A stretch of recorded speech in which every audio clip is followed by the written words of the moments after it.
Right, yes. And when you have such a liberal society, which you have today, where you have this materialistic lifestyle with all kinds of pleasures available through the internet, for instance, and you have this liberal philosophy where it's up to the individual to decide for himself what kind of moral values he wants, what kind of habits he wants in his life. It's all becoming individualistic. Then you lack this social structure and social order to sort of help you on the way, because in the past it was more that you had these traditions and customs and good habits that were socially enforced by families like your parents, friends, co-workers, and people above you in authority. And when you were raised by your parents, it was very much focused on you following these good habits, becoming virtuous, mastering these and other kinds of, say, social skills, traditions, and good habits, mastering yourself, discipline, disciplinization, etc.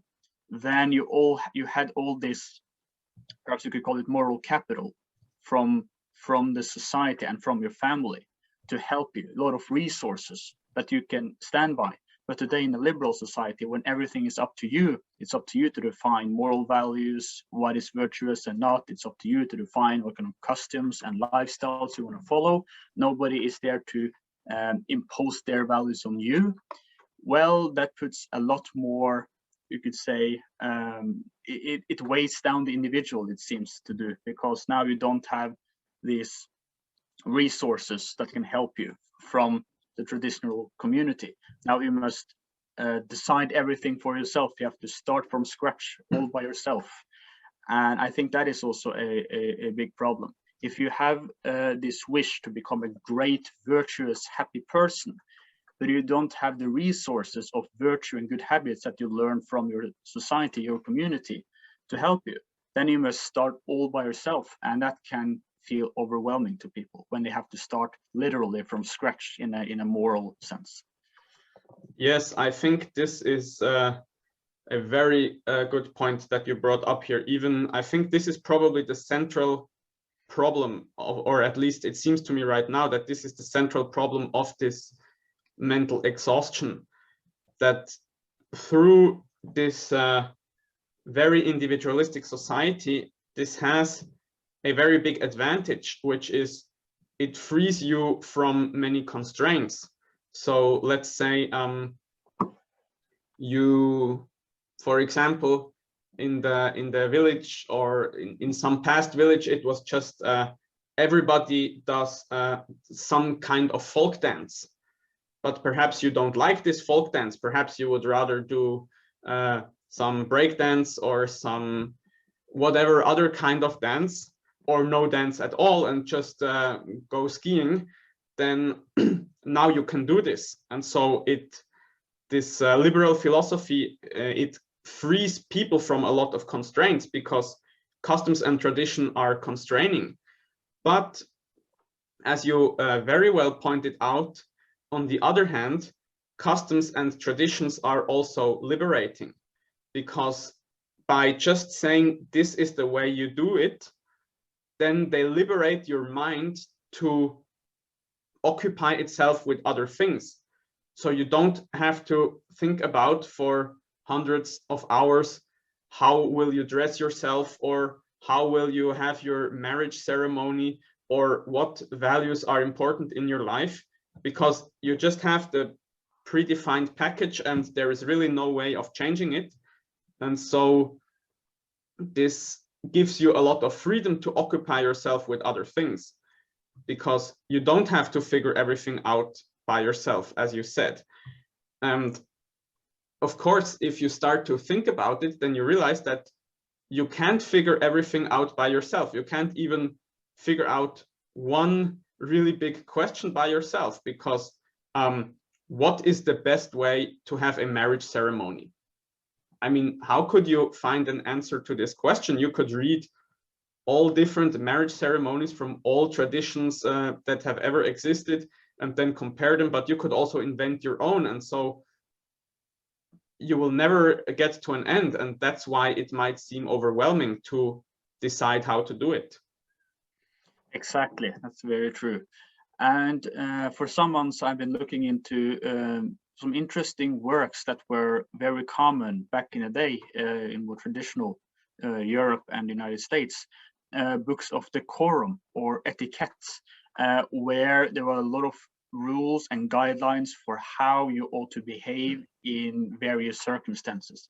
How ought you to have conversations with strangers, with family? How ought you to eat dinner? How ought you to greet people when you enter people's house? How ought you to behave? How are going to what kind of clothes should you wear? How should you walk, stand, sit, etc.? There are a lot of rules for that people were raised to follow. They were educated in those norms, and that's very interesting for me when I read some of those works which were popular back in the day, because that is something that is very much lacking today.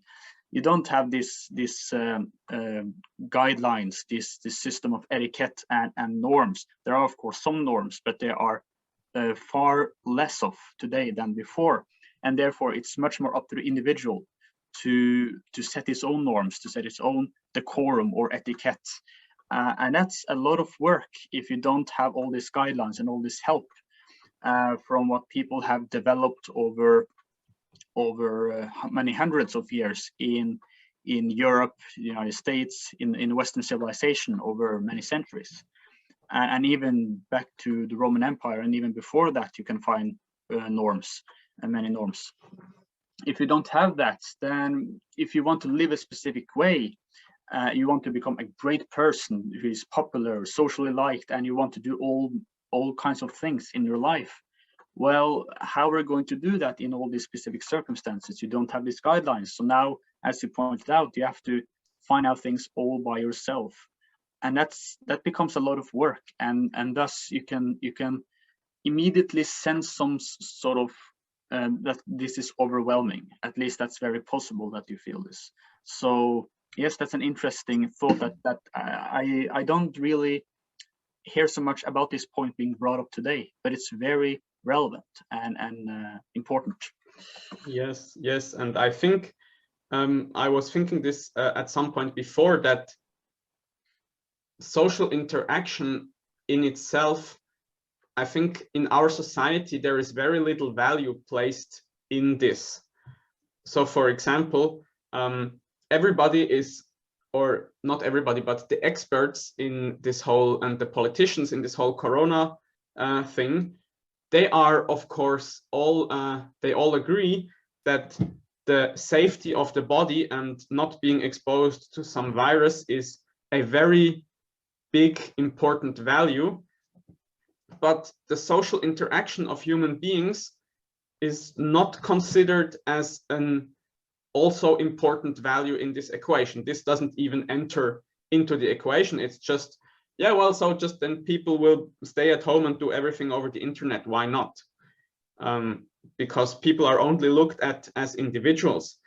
And so I think that your point that many of these things are not considered today, and also, as you said, people, or it's getting increasingly difficult to figure out how you should behave in certain social circumstances, and also children are not really educated on this point, or if you have a question you can't really go anywhere, because this is like, it's not talked about, but still of course it's relevant in life, and so it's kind of, it is there, but it's not spoken about, and so you kind of have to figure it out by yourself. And yes, this will be a lot of work, and also you will run into many troubles, because sometimes you will behave in a way which is not then appreciated, but that's not because you are consciously wanting to offend someone, but just perhaps you haven't learned how to do it properly, or you haven't thought about it, or yeah, something like that. So people will have different expectations, and will lead to a lot of strife also. Yes, exactly. And everyone today would say that education is very important. Everyone needs to learn how to do math, how to read, how to write. Everyone would agree to that. But and also they would say that if you don't have these skills and that you have learned in education, then you would really struggle in society and in life. But the same is true of norms and virtues. Moral education is also part of education, and according to some people, it would be the most important education of all. And for people like thinkers in the ancient era, like Aristotle and Plato, and medieval thinkers like St. Thomas Aquinas, they would treat it as an obvious fact that, of course, morality is an extremely important part of education. To know how to become a virtuous person, to know how to behave yourself in various circumstances, that would seem very true, but that is neglected today. It seems to be something that, oh well, you just have to figure it out yourself. While math and reading skills, of course, everyone must have that. That's absolutely necessary. But the same importance, people do not value moral education and things that we just talked about as much as they value these other things. But of course, as we have pointed out, these moral norms and rules of behavior and how to master problems in social interactions or in life in general is indispensably important. And when you lack that, when you lack this education, then it's very easy to fall into mental exhaustion and other kinds of troubles. Yes, I would agree. And I think just because you don't teach growing up people about moral norms doesn't mean that the moral norms don't exist. And so there is somewhere an unspoken kind of expectation about how you should behave in certain circumstances. And also another big problem is that the increasing mixture of different cultures and different lifestyle leads to different expectations in the same situation. So it can become more probable that no matter how you behave in a certain situation, always someone who is present will be offended or feel that you are behaving in a very bad way and will kind of scorn you.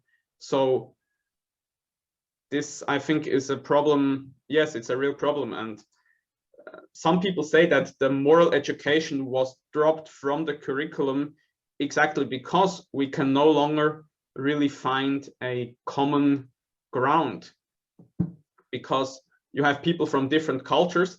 And so no matter what norm you teach the children, the parents will become upset and then phone the school and say, hey, you cannot teach my child to do this. This is wrong.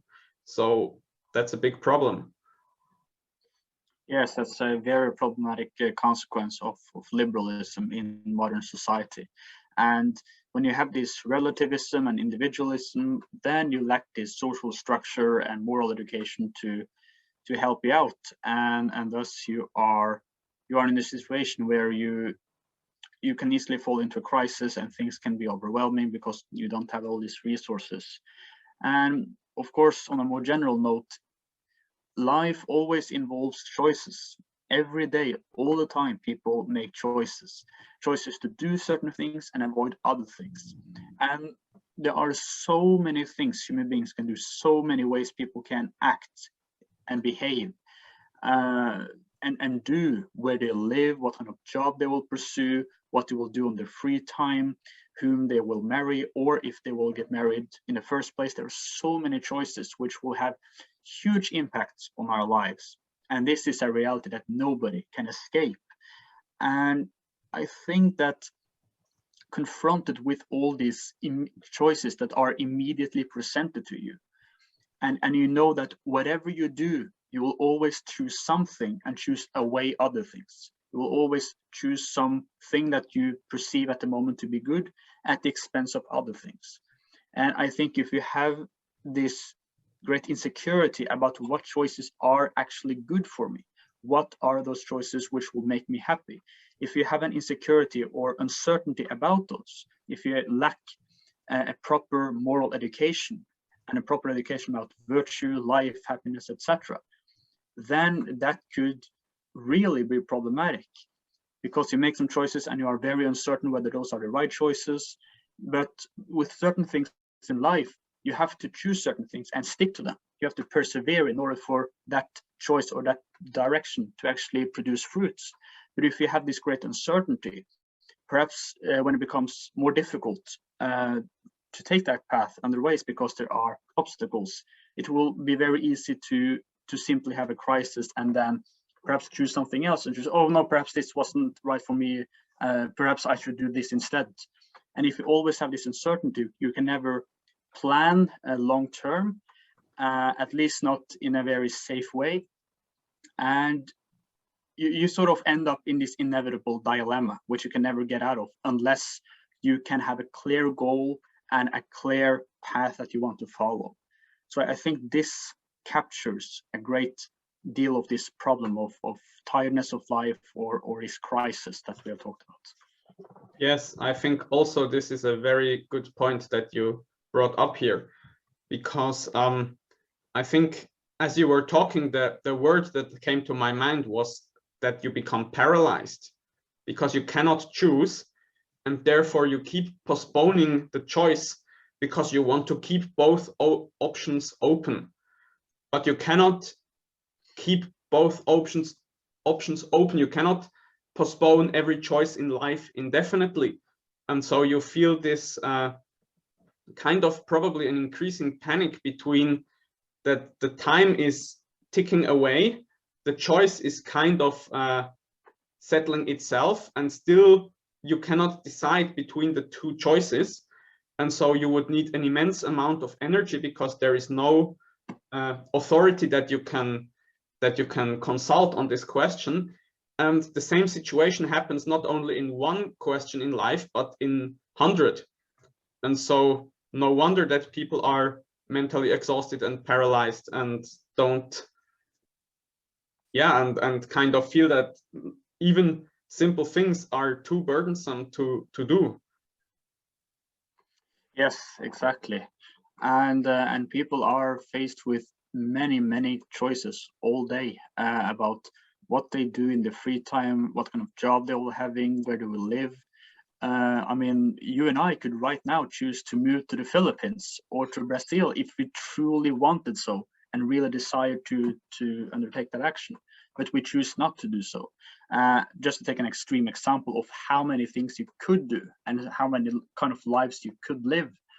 But if you don't have a clear understanding or determination about what life you actually desire to live, or at least you don't know whether the path you consider is actually a good one, and you have all these other paths to choose as alternatives, then you are sort of stuck. And it's inevitable. You have to choose something because, as you said, the time is running out. The clock is ticking. Life here on Earth is temporary, and you have to choose something. And your choices will always be there with you, and the consequences of those choices will follow you. And that, I think, is when people truly think about that and the implications of that could lead to some mental trouble, you could say. It could lead to despair, nihilism, etc. And if you have conflicting values within yourself, if you have a great love for pleasure, for instance, and you love go partying, and you feel that, oh, I want to stick to this, but on a deeper level, you want to live in another manner. You want to live a more virtuous life. You have to move to some place and perhaps start a family or something else. But you have these two conflicting values within yourself. If you don't have a proper moral education about which values to choose, which values are actually good for you and which should you avoid, then it can become more difficult to actually stick to the good choices. And especially today, you have this materialistic philosophy that we value material goods, stuff that we can buy in the store, and people can have this fear of losing things. If you have a certain material comfort and you greatly value that, you can be afraid of losing it by going some path in life, doing some things, making some choices.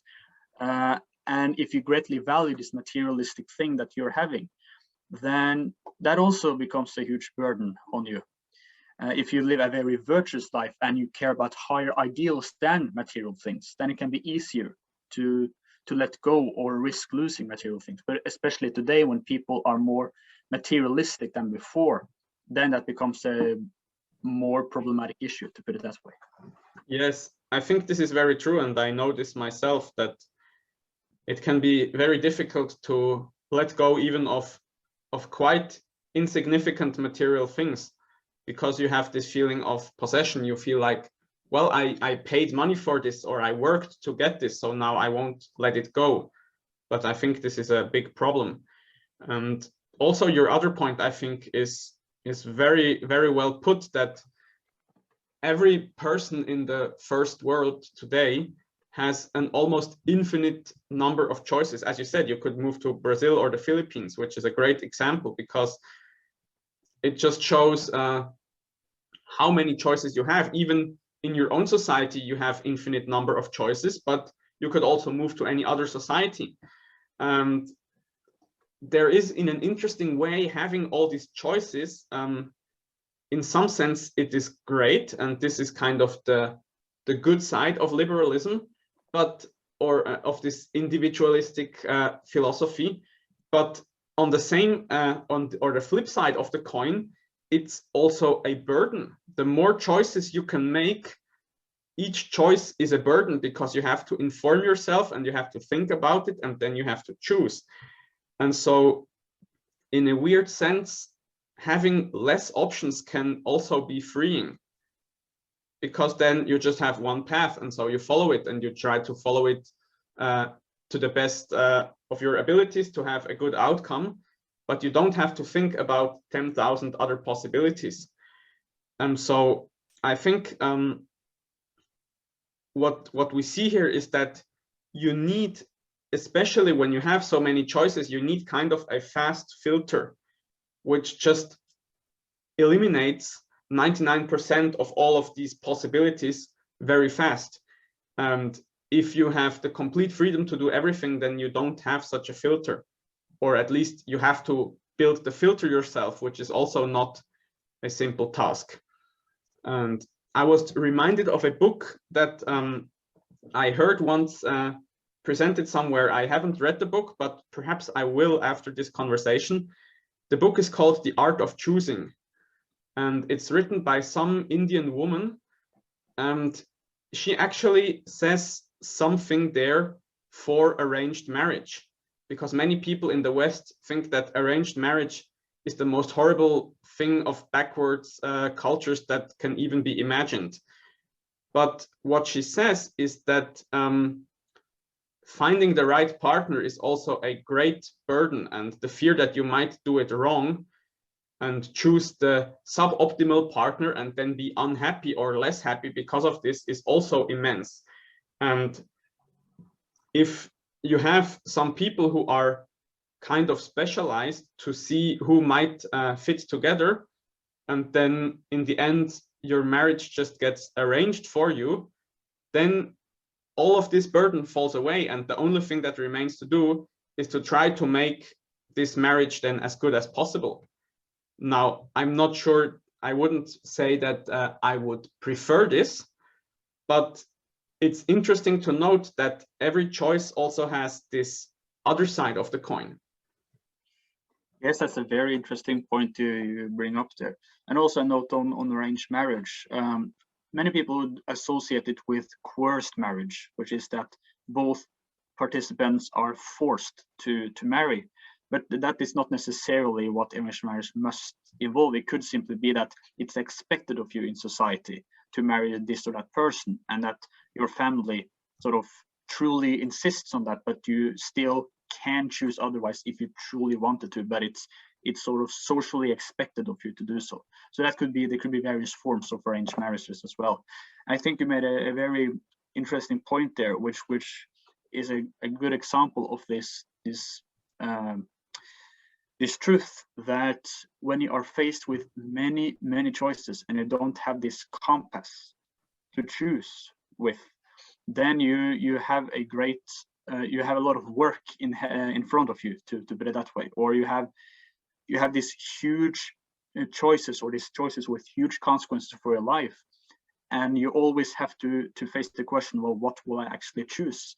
If you have a very few amount of choices, then it can be easier to simply stick with certain choices and try to make the best out of it, as you put it. And that's something that you could say is beautiful, in the sense that you have a certain path in life, and you know that this path involves hardships, it involves difficulties, but I will make the best out of it. I will, let's say you marry a person, and perhaps you think that, well, this person is not perfect, but I will still try to love this person as much as I possibly can, to take an example. But it can be true of other things as well. If you live in a certain community or a village and you are stuck with that community, you can try to think of yourself as, okay, I want to be the best kind of person in this community as I can possibly be, and pursue that path. And that's a beautiful thing to think, that how can I be the best kind of person I want to be in this scenario I'm confronted with. So that's also something to think about. Today we have this situation where we have all these choices and people must choose, and if you don't have this moral education, it's very difficult when they don't have all that those resources, that backup, to put it that way, to help you on the way. And if you don't have this absolute value, this supreme good that you truly want to value above everything else, then you also have a problem. And in Christianity, that is said to be God, that God is the ultimate value that you will pursue. You will always take care of your soul beyond anything else. So in Christianity, the solution was to follow God, that will truly be the path you always will take. But in today's liberal society, that is not how liberals view things. They would say that, okay, you can be religious if you want, but you can choose whatever else you would like. It's subjective, it's relative. Nobody's values is better than others. You can choose whatever you like. So instead of having this absolute value or objective value to follow, that is expected of you by reality or God or religion, and now you have to choose everything for yourself, and thus you have this crisis. Right, so the most immediate question will then be, what kind of life should I live? That is the answer that sort of is the basis, and one needs to find a good answer there, because then you have a clear end in mind of how to live, and you will try to employ means to reach that end. Yes, and also, as you said before, you should find your answer to this question and then stick to it, because that will give you this this direction, and then you can make choices, and you can also close certain doors or certain possibilities, because you have already decided on the most important question, which is, where do I want to go with my life? So I think this is a great kind of summary of this whole conversation, or conclusion from it, that this is the most important question here.